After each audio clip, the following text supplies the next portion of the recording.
निराला हिंदी कहानियाँ।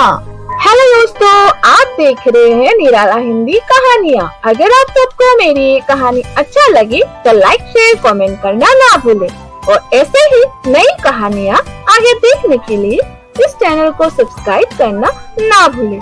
धन्यवाद।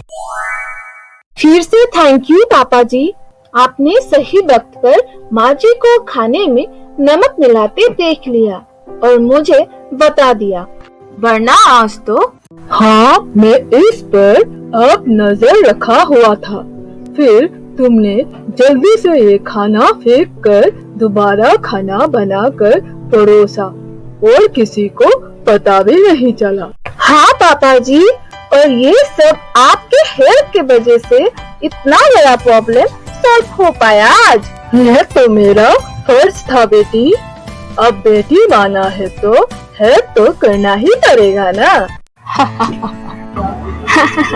ये सोचते हुए दोनों दूसरे जाल को कैसे तोड़ पाएंगे, ये सोचने लगे कि आगे क्या करना है। बेटा, मुझे तुमसे कुछ बात करना था। क्या तुम मेरे बात सुनने के लिए फ्री हो अभी? हाँ पापा, मैं फ्री हूँ, आप बोलिए ना। देखो बेटा, तुम्हारा माँ का तो अब तक मौज ही था और उसे कोई काम करने की जरूरी नहीं। हमेशा का जैसा वो उन लोगों में से है जिनका मानना है कि बहू के आ जाने पर सास को काम नहीं करना चाहिए, बस बहू पर सास हुक्म चलाना चाहिए। पापा, आप ये क्या कह रहे हैं? और क्यों? मैं ठीक कह रहा हूँ। तुम कभी प्रीति को अच्छे से समझा ही नहीं। देखो बेटा, यह गलत सोच है तुम्हारा माँ का, जिसमें तुम सपोर्ट करते हो, वो भी बिना कुछ जाने। आपको ये सब गलत लग रहा है पापा। जैसे हमेशा से होना चाहिए वो ही हम दोनों हैं।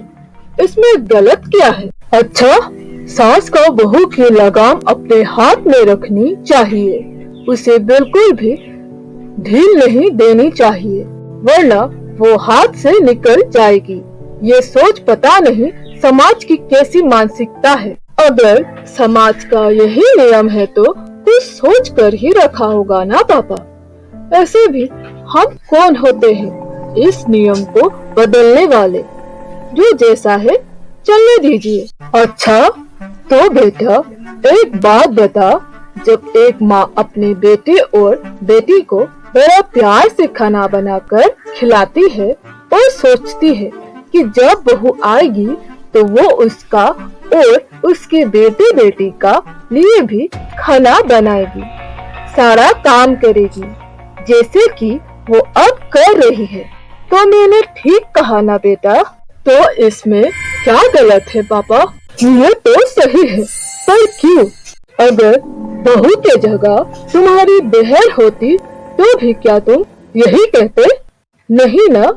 फिर एक माँ ये अपेक्षा अपने बेटे से और बेटी से क्यों नहीं करती, जिनके लिए वो आज तक सब कुछ करती आ रही है, कि वो भी अपने माँ का सेवा करे?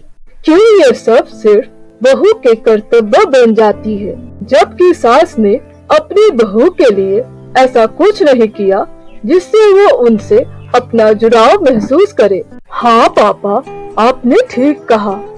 ये तो मैंने सोचा ही नहीं। हमारा भी कुछ जिम्मेदारी होता है जो हम सब बहू के ऊपर ही दे देते हैं। हाँ, ऐसे भी क्या बहू अपने मायके से ही बहू बनकर आती है?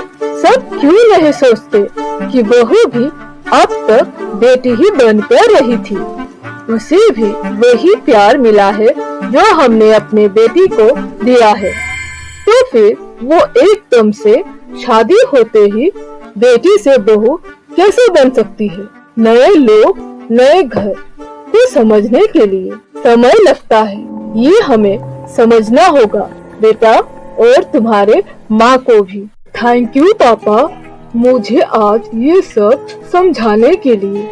मैं इतने दिन से प्रीति को समझने की या उसे तकलीफ देखने की कोशिश ही नहीं किया, पर अब मैं उसके साथ हमेशा दूंगा। मुझे अच्छा लगा कि तुमने मेरे बात को समझा। ठीक है, तुम अब अपना काम करो, मैं चलता हूँ। ठीक है पापा, आप रेस्ट करो अपने कमरे में जाकर।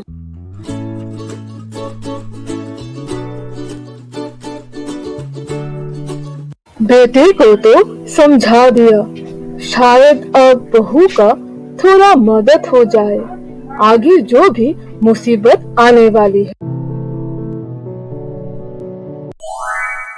तो दोस्तों, अब क्या विराट प्रीति का साथ देगा, अपनी माँ के खिलाफ कुछ बोल पाएगा या हमेशा का जैसा चुप ही रहेगा? और ये जानने के लिए हम फिर मिलेंगे नए कहानी के साथ, और तब तक के लिए धन्यवाद।